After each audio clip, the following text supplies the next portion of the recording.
Welcome to episode 3 of the Lorefield podcast. I'm your co-host Mitch, alongside my partner in crime, Yzra. Hello. We have a very exciting episode in store today, full of news and discussion about Starfield. We'll discuss a Twitter exchange between two BGS developers that has attracted some eyeballs, Skyrim Anniversary Edition and its implications for Starfield, and of course, the 3 brand new location insights videos that are packed with some juicy lore. Welcome again to the Lorefield podcast. First, I'm excited. How was your month, Israel? It was good. I've taken a bit longer of a break from modding, but everything's good. That's good. That's good. Yeah, it's a really quiet month on the Starfield end until literally yesterday, and it just absolutely popped off. And so this episode's timed perfectly. But personally, I had a good month too. Yeah, my school classes started back up again, so getting into that swing. But yeah, um, with that, should we get into the news? Absolutely, let's do it. First thing that happened this month was there's an interesting Twitter exchange between Joel Burgess uh, and Nate Perkypile. Both of them are former BGS devs. Nate Perkypile just recently left a couple of months ago, and they were talking about vehicles in BGS games. So a fan asked uh, why there were no working vehicles in Fallout. They say, I always thought it was kind of funny that we could build a generator or computer terminal in a settlement, repair power armor and mod weapons, but couldn't get a motorcycle running. Nate replies, adding that would be a ton of work to do right and completely change the design and layout of the world. It's not just an easy addition, even if it is cool. Joel Burgess replies to that with, yeah, I was going to say exactly this. The lack of vehicles was never a tech-driven decision. It's that adding vehicles would fundamentally change the exploration and pacing of the game, and ultimately drive you toward making two games, the on-foot game and the in-car one. So what he's saying there, to me, is that the lack of vehicles in BGS games was never a tech thing, as a lot of people said. They say like the ancient Gamebryo engine could never handle vehicles, but it was more about how BGS designs their games. I thought that was very interesting. And also, you can look at some of BGS's older games. Um, the way you can fly across the map sometimes in Skyrim if you get hit by a giant the wrong way, or in Morrowind when the mage falls out of the sky and you find the scrolls of Icarian flight. Speedrunners fly across the map extremely quickly, much faster than you would in a vehicle, and the game handles it pretty well. So this makes sense and makes me more optimistic that we'll be flying ships a lot in Starfield and that it'll work all right and not break the game.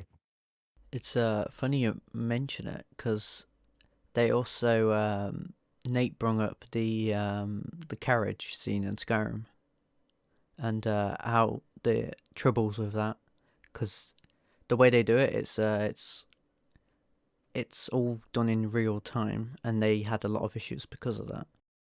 Yeah, I love that, but it's so on brand for Bethesda. Just the way the crazy things that can happen and the unpredictability. Uh, I really hope that doesn't go away with Starfield. With more people on staff and a higher production budget, you kind of worry that it's gonna get more scripted and less of a lovable mess. So we'll see moving forward, but I'm hoping it keeps that chaotic touch to it that was so perfectly on display in the Skyrim carts. After that interesting exchange, Skyrim Anniversary Edition was announced at QuakeCon, I think. QuakeCon and Gamescom were very close together, but I think this was announced at QuakeCon. And um, Skyrim's getting released again. It'll be the base game and all 3 DLCs. It'll have the special edition enhancements. I don't think they explicitly said it'll have a next gen upgrade, but I have to imagine it will. It'll have over 500 pieces of Creation Club content and a fishing mechanic. What were your first impressions at Skyrim Anniversary Edition? Congratulations, Todd! You've done it again. You've sold a Skyrim again. But I think it's good because believe all Anniversary Edition really is a copy of Special Edition, and the Creation Club content. So I'm assuming that's going to be a download code. And you redeem it, it's tied to your Bethesda net account, and you just download all of them. That's how I imagine it will work. But free next gen upgrade, that's not. I mean, you don't have to buy it. It's completely optional, really. Just do you want all this Creation Club content for a good deal? Because we're talking like, what, few hundred worth? And that's a single price of a game. It's pretty good value.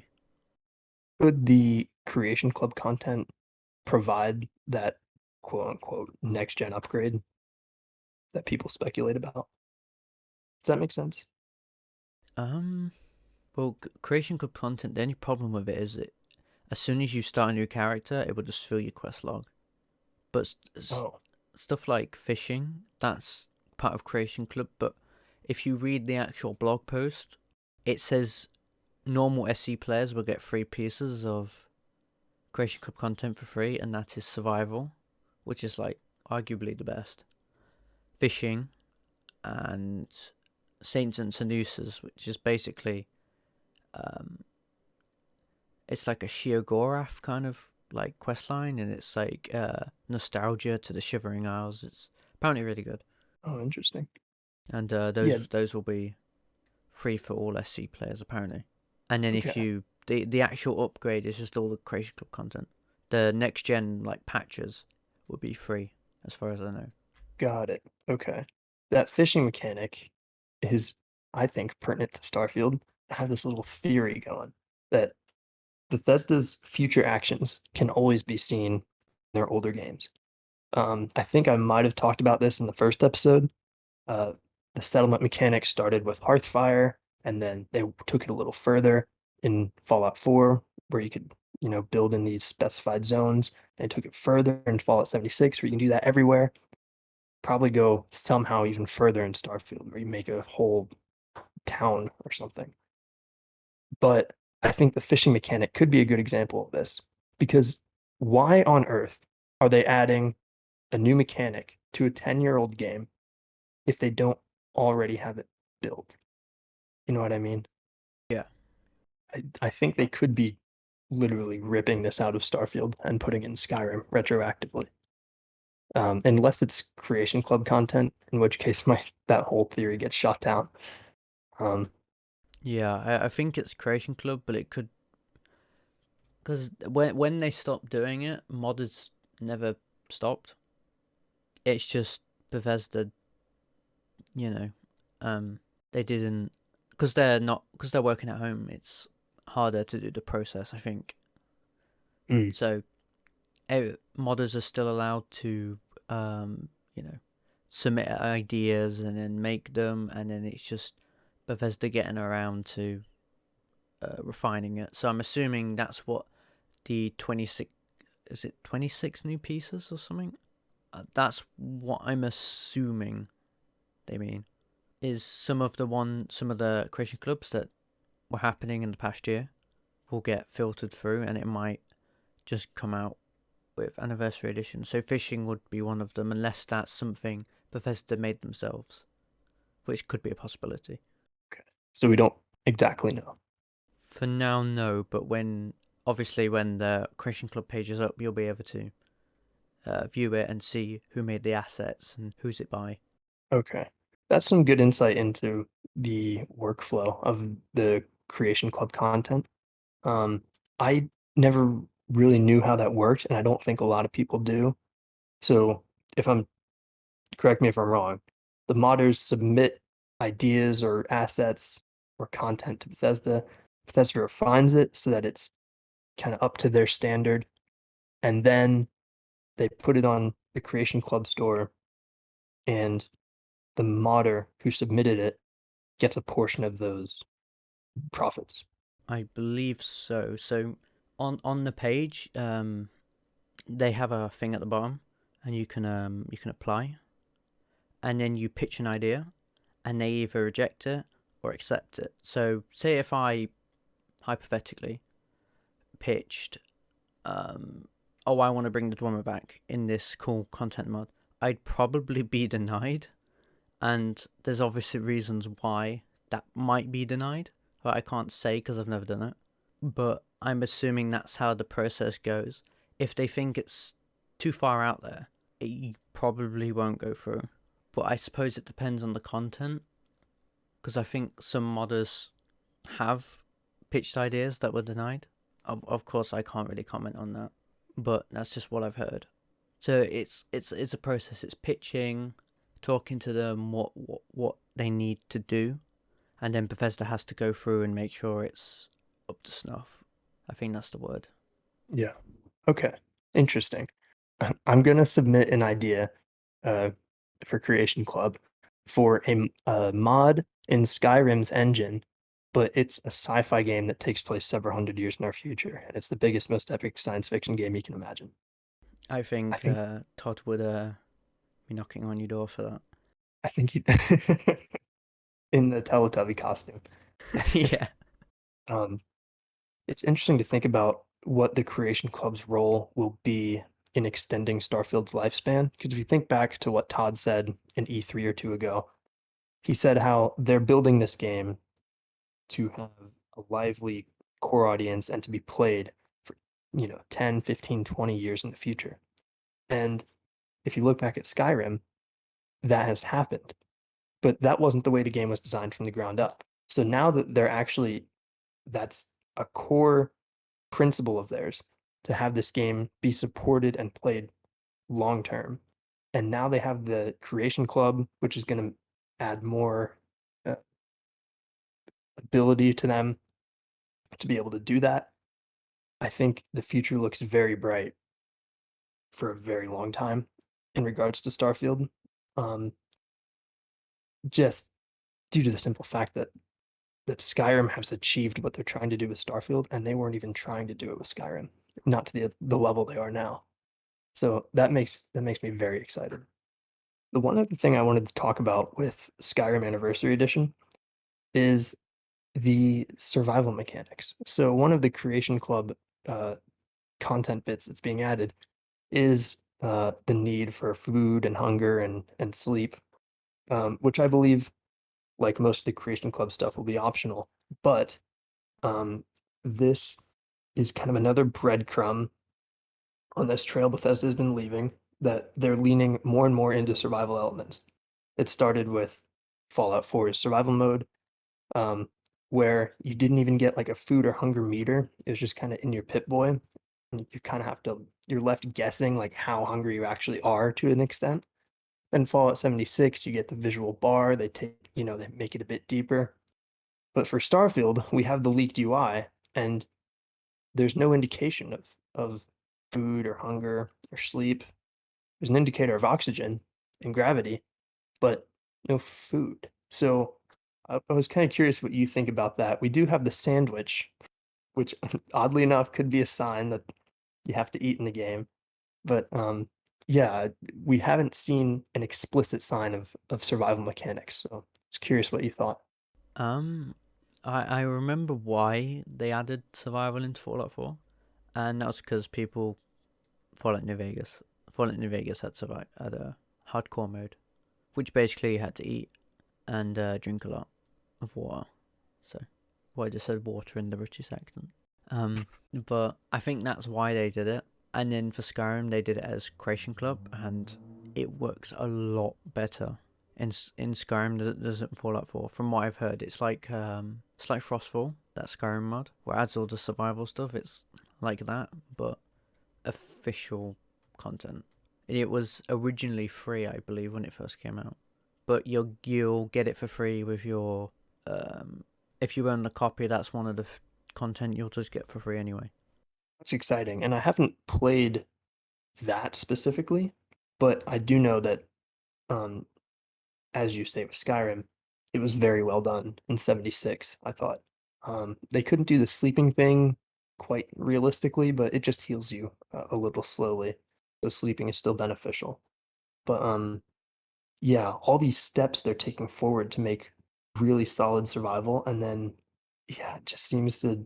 I hope it's not going away in Starfield, but I'm afraid that that's kind of where it's pointing. So we'll keep a close eye on that. But I'd rather have survival elements, even if they're optional. I just want them there. So now I think we saved the best part for last.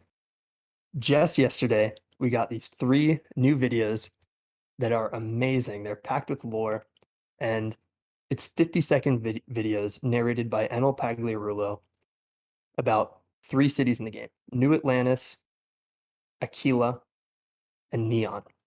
And there's some lore, some backstories for each one. Uh, no new concept art, I don't believe. Well, I stand corrected. There was briefly a New Atlantis concept art, but you can't really get too much out of it. But if you want, we can just go one by one. Firstly, how much did you lose your mind when you first saw, oh my gosh, Bethesda's uploaded new Starfield content? I wasn't even. I probably watched the one that first was posted. I probably watched that what 5 times, and I wasn't paying attention all 5 times because I was too busy. Oh my god, it's a new Starfield video. Yeah, a friend sent the Aquila one to me, and I didn't realize that there were three for a long time until it was actually you that sent me all three. And then I was like, oh my God, there are three. And then I think I did the same thing. Just watched them, but couldn't really absorb the information for a while because I was too excited. So the first video of the three is about New Atlantis, which is a city we had heard the name of before through that letter that Emil Pagliarulo was writing. Um, this seems like the biggest city in the game. That's obviously very presumptive to say, but it's huge. Um, so New Atlantis is it's actually a spaceport that we're looking at in the concept art. It is the capital city of the United Colonies, which is the most powerful established military and political faction in the game. The city, its residents are a melting pot. Its residents come from every race, creed, and ethnicity. There was a little bit of speculation here over what is meant by race, um, whether that means diversity in humans or diversity in species. What's your opinion? People are latching on to races because that's the one thing the community is attached on. Ooh, are there humanoid aliens? You know, because well, what people want aliens for is subjective, really. Do they want something cool to look at, or it's sci-fi, so aliens?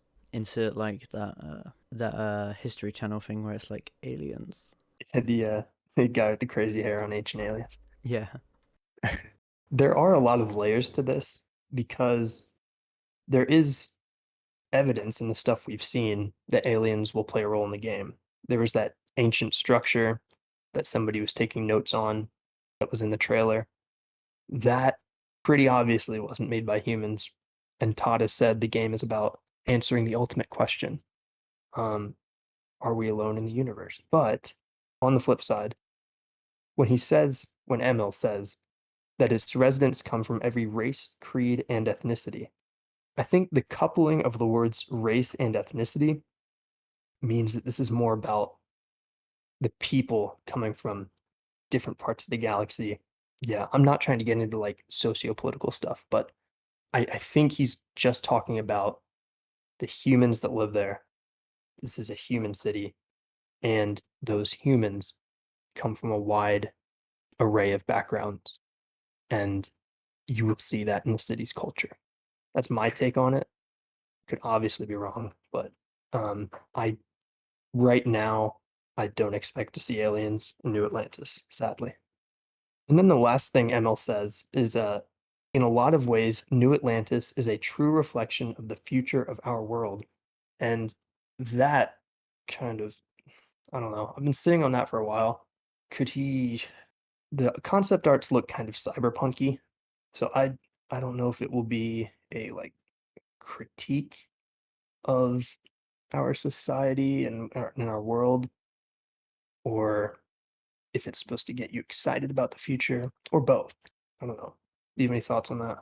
um, not really. I mean, it's interesting to think about for sure. Yeah, it's so vague that it's hard to glean much of anything from that. But yeah, the thing about New Atlantis is that, or the New Atlantis video, is that even though it seems like the largest city, and it will probably be where we as players spend the most time, it's actually the least lore heavy of the three videos we got, which is kind of strange. And then one other thing I wanted to touch on with New Atlantis is that there was another concept art that we got in the Into the Starfield video a couple months ago that I'm pretty sure is New Atlantis. And there's been some debate that I saw on like Reddit or Twitter or something over whether the concept arts are from both outside the city or if one is from inside the city and the other is from outside. So the one at night where there's a spaceman standing outside their ship and you can see the lights of the city and there's an explosion in one of the buildings that I pointed out um, in another episode. That one seems to be from outside the city because there's trees all around them and stuff. That's the one people aren't sure if it's from inside or outside the city because it's a spaceport. There's ships flying around, and it seems a little more developed, even though there are trees. It seems more developed than the other one, where it's literally just walls, kind of abruptly ending the natural landscape, and that's very clearly taken from outside the city. But yeah, that was just an interesting point of debate. The spaceport should be outside the walls, I would think. Um, if you just think about places that we have on Earth, big transportation hubs, big shipping yards, airports, they're normally not inside the walls, as it were. Um, some of the biggest airports in the world are quite a long ways outside of the cities that they serve. I'm thinking of Chicago's O'Hare and the Atlanta airport, two of the biggest ones in the United States. Both of them are a pretty far drive from downtown of their respective cities. So just kind of applying that logic to this, I think the spaceport we see in the nighttime art is also from outside the walls. But yeah, that's my opinion. Where do you stand there? I think the two arts could be two different parts of the entrance and exit. Because on one side you've got a nice cliff, but there's nothing. Where in the other art, where you can see a different look at the city, there's a landing pad down more like in a foresty area. I think it is, anyway. So I'm wondering if there's two parts. One's facing a cliff and one's more condensed and has like landing pads and stuff. I think it's like the city from two different angles, right? Hmm. Yeah, I'd say it might be the other side of the city, possibly. And then the daytime, of course, instead of night, where the other one is. I really like that. I've been looking at both of those and thinking very two-dimensionally, and you just blew my mind by putting a third dimension in there. That could be totally it. Um, the city is gonna have at least, it's gonna have four sides to it, and these really do look like they're in different environments. The topography is completely different, and even though it's art, it's not the actual game. I think there's a big enough difference that it is very, it's a very solid argument to say that's two different parts of the city. So I like that. And that also gives kind of raises the point that once again, New Atlantis, this city is huge. And on that point, with these being concept arts, there are going to be questions about will the city actually be that big? Um, how representative is the scale? I went back and looked at some old BGS concept arts, and generally the concept arts are very to scale in their cities. Solitude is pretty much perfect, as is Whiterun. Diamond City is pretty much right there. Um, the only one I found that was not really accurate was Rivet City, which is portrayed significantly larger in the concept art than it appears in Fallout 3. But that was the exception and not the rule. Generally, BGS's concept arts give you a very good idea of how big the city will actually be. So that gets me super excited because New Atlantis looks huge in these arts. Next, we will get into this is my personal favorite uh, of the three, Aquila City. I commented last time we talked about this art how Star Warsy it is, and I still get that vibe. and I love it so much. But Aquila City is the capital of the Free Star Collective, we now know, a loose confederation of three distinct star systems, which has huge implications. Three distinct star systems? We didn't even know if there was more than one star system in the game. And now we have this information that tells us Free Star Collective is three distinct star systems. So obviously that's not going to be every star system in the game. How big is this game going to be? Like, it's not going to be No Man's Sky. It's not going to be the Outer Worlds. It's going to be somewhere in between. Where do you think it lies there? I feel like the game it's going to feel more like is the Outer Worlds, but probably with larger areas, because that was quite linear in the parts you could go to, Hmm. and I think that was a budget problem with them. With that game in particular, but with like No Man's Sky, you have so much freedom in that game. But I don't know how it's hard to say how they're gonna do flight. Do we have like is it all right? The best analogy I have is Destiny. If you've ever played that, Name one I've played. Yeah. because in that game you can when you select the map on the planet, you can choose where you land, and I think that might be Destiny too. It might. I can't remember. You could like land at different. I think you could in Destiny. Yeah. There was some game where you could, when you chose the planet, you could choose which section you landed in. I think that's Yeah. might how it works. So you choose the planet and it's got the map, and then you have select landing spots you can choose to land on, and then that's completely up to you as the player. Where do you want to land? That theory makes a lot of sense to me because looking at this Aquila concept art, if you look at the mountains in the background, they look sort of encompassing. They look like they almost circle the city. They form at least a semicircle around it.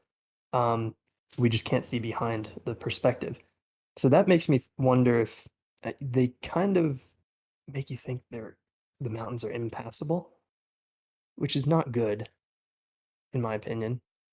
Um, yeah, when I saw those mountains in the video and just thinking about them over the last day, that seems to me like it is kind of a hub. Like you'll go there to pick up quests, trade and stuff, and then you go right in your ship and you fly away. Um, I hope that's not the case, and as we'll talk about in a minute or two, um, the lore indicates that you can go outside the city for sure, but I don't know how extensive that's going to be because of how restrictive those mountains appear. Yeah, I think it's going to be interesting because the way they could do mountains as a border, so the player's more restricted in where they can go. But that depends, because with the creation kit right now, all you have to do is spam the jump button and you can scale about anything, or if you're in Skyrim, get on a horse and you can basically go vertically, which is hilarious. You see that too, looking at the mountains, like they seem they seem like barriers. It's, I mean, kind of. It's hard to say because we have one angle. They haven't really chose. If we saw the back angle, maybe it'll be easier to deduct. If it's, like if the mountains are actually the barriers of where you can and can't go. Yeah, the one angle does make it pretty hard to tell. Time will tell on that one, but I hope I'm wrong. Back to the video.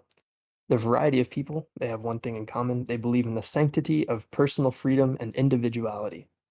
So, kind of vague, but they seem like strong-willed, independent people. Kind of makes sense because the city is kind of out in the middle of nowhere, so you need that strong character. So that's pretty cool.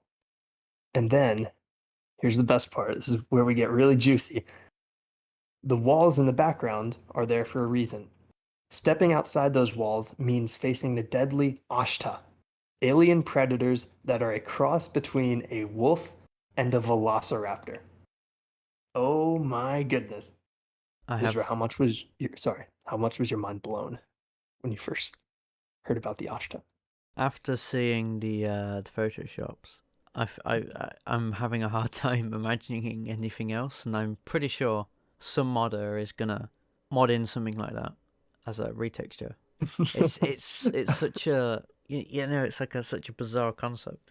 Because what you've shown me, and I might end up putting it on screen as a joke, it's just a quick Photoshop, and that's basically what he describes. But it's so hard to get that image out your head once you see it. Yeah.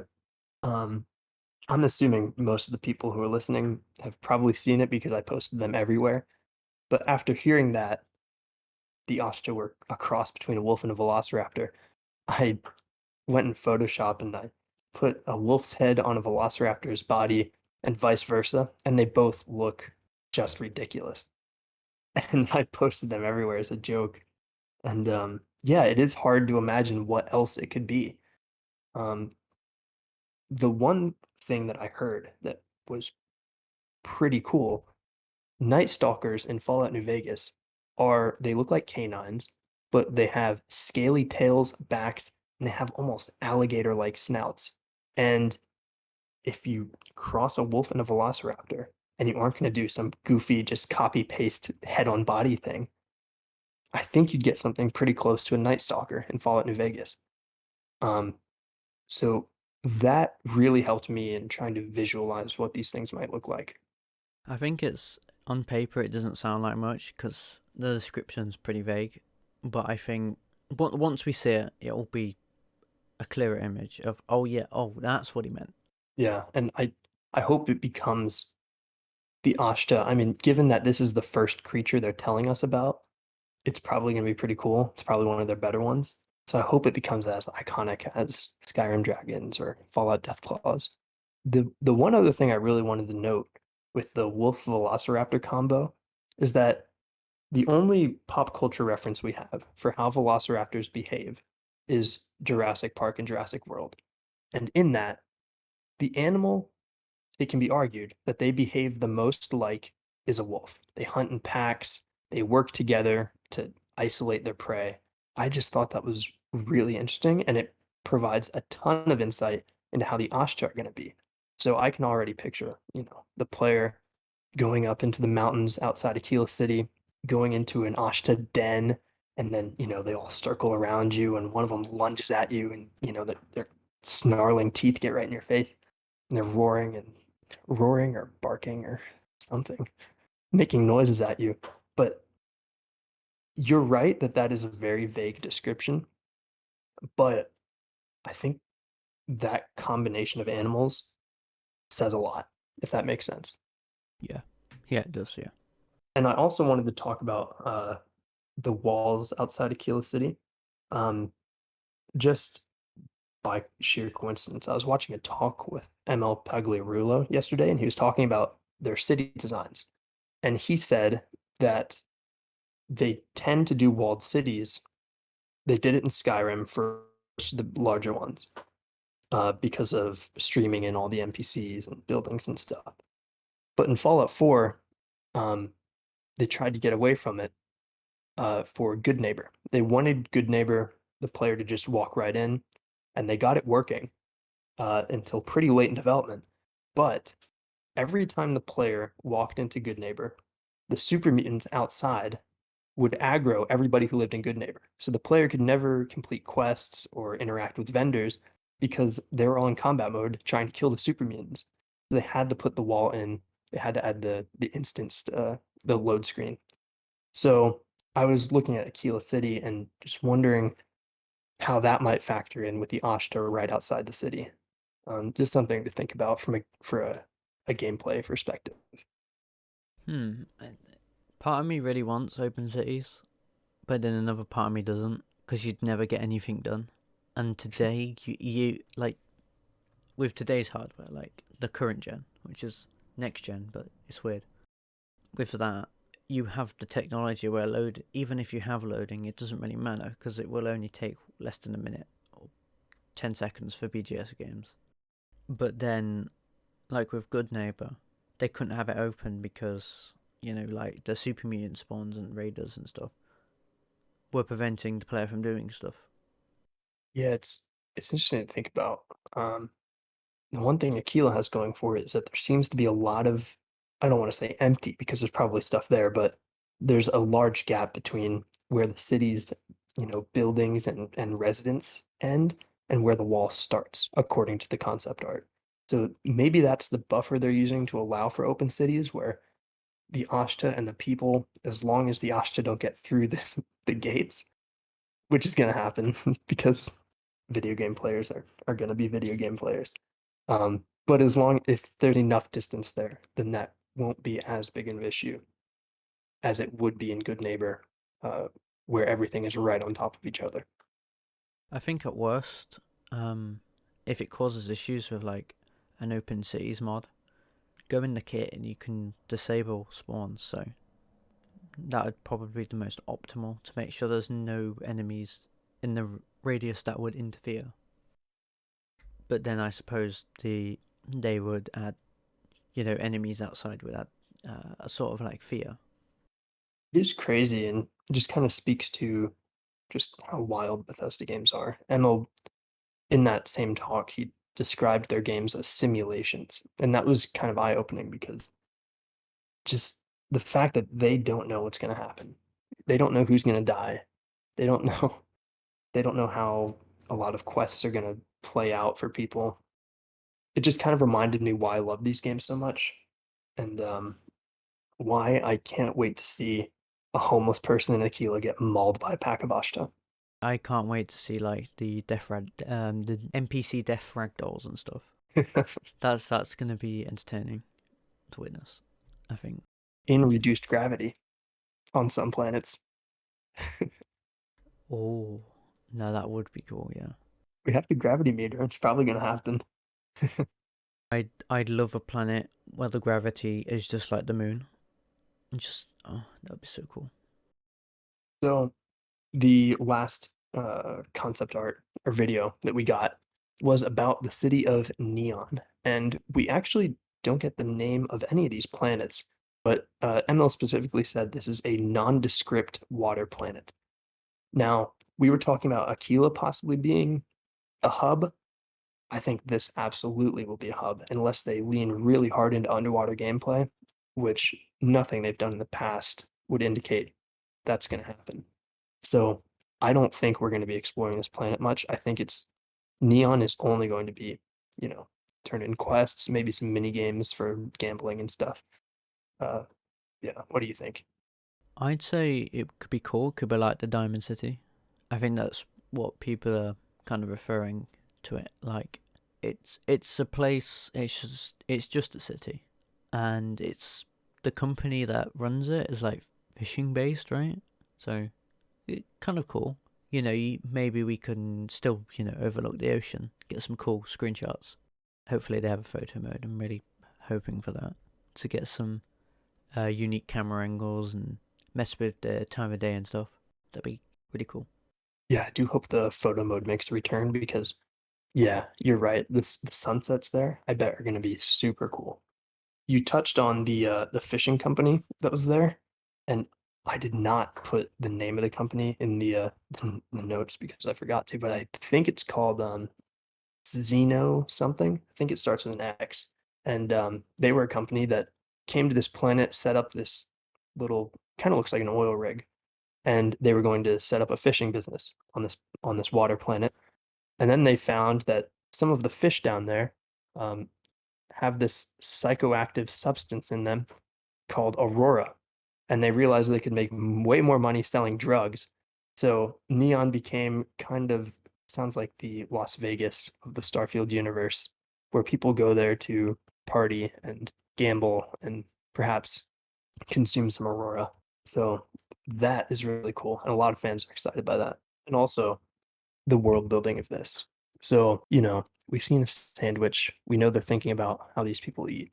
We've seen the walls of Aquila, and we know um, how they're protecting themselves. And we know New Atlantis that they're going really deep on culture, and they're even thinking about things like leisure, which will be neon space, and that's very high in Maslow's hierarchy of needs. So this almost seems like it conflicts with what Todd said in the past that space is this Wild West flight in the 40s thing. In the flight in the 40s, you didn't have like luxury private jets, but that seems to be what neon is the equivalent of. Am I making sense here? Yeah, I know what you're on about. Like if we are early in exploring the universe. How do we have this huge city where people just go gamble and get high? And I don't know, it will fit together, but right now it just doesn't for me. And that's not a criticism, by the way. That's just kind of how I'm seeing it. I don't know. But what is your favorite of the three cities we've seen?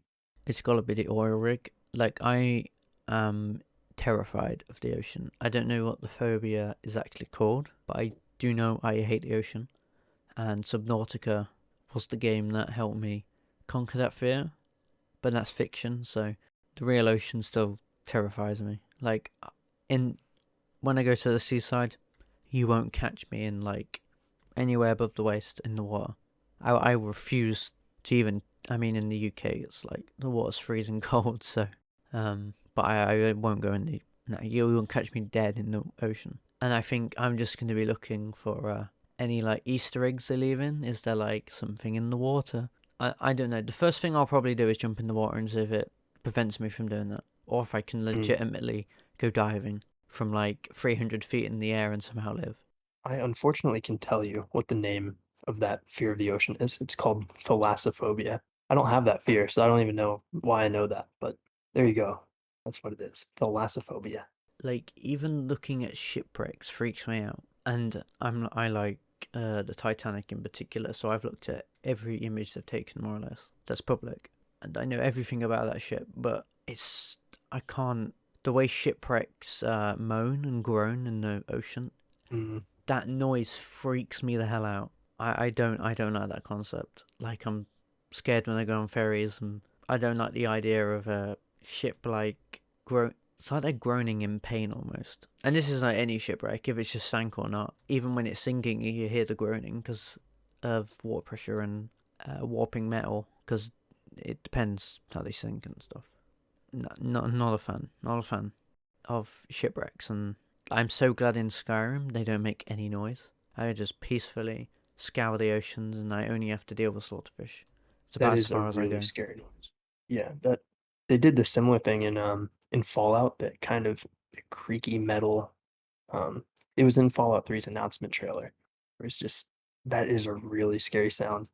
Like, I know what the sound is. It doesn't reassure me that it's not terrifying, because every ship that's gone down, it will groan as it's sinking, and it will groan for the rest of its life underwater. It's terrifying. It is almost like the ship's crying out in pain. It's not a fun thing to think about.